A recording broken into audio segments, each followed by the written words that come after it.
বরগুনার পাথরঘাটায় জ্বালানি সংকট চরম আকার ধারণ করায় দুর্ভোগে পড়েছেন ভাড়ায় চালিত মোটরসাইকেল চালকরা। জীবিকার একমাত্র অবলম্বন এই পেশা হলেও পর্যাপ্ত জ্বালানি না পাওয়ায় তাদের জীবন হয়ে উঠেছে অনিশ্চিত ও কষ্টকর। তেল সংগ্রহ করতে আসা চালকরা জানান, দীর্ঘ সময় লাইনে দাঁড়িয়ে থেকেও দৈনিক মাত্র 1 লিটার পেট্রোল পাচ্ছেন তারা। অনেক সময় আবার ঘন্টার পর ঘন্টা অপেক্ষার পরও খালি হাতে ফিরতে হচ্ছে। চালকরা আরো বলেন, এই সামান্য জ্বালানি দিয়ে সারাদিন মোটরসাইকেল চালিয়ে আয় করা প্রায় অসম্ভব হয়ে পড়েছে।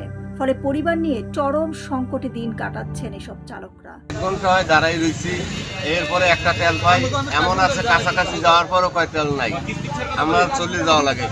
আমাদের কিস্তি আছে, আমরা রেন্টেকার গাড়ি চালাই, আমাদের কিস্তি বহু বাল বাচ্চা নিয়ে আমরা খুব কষ্টে আছি।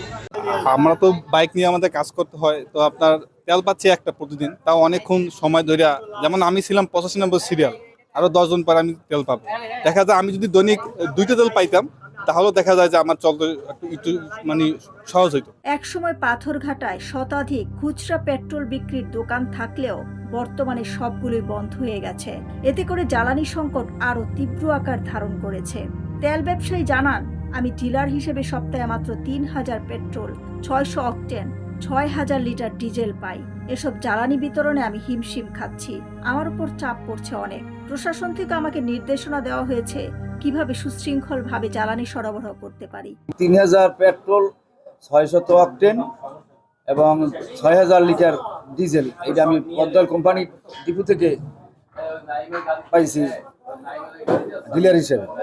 তারপর আমাকে এখান থেকে প্রশাসনিকভাবে আমি কি করতে পারি বলছে, তাহলে আপনি সপ্তাহে যদি একবার পান তাহলে আপনি মোটর সাইকেল আর অফিস টফিস আপনি মিলিয়ে 400-500 দেবেন, এরকম নির্দেশনা আমি দিতেছি।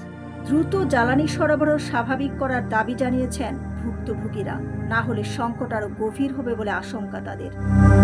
দিলরুবা খান, ন্যাশনাল ডেস্ক, সোনালী নিউজ।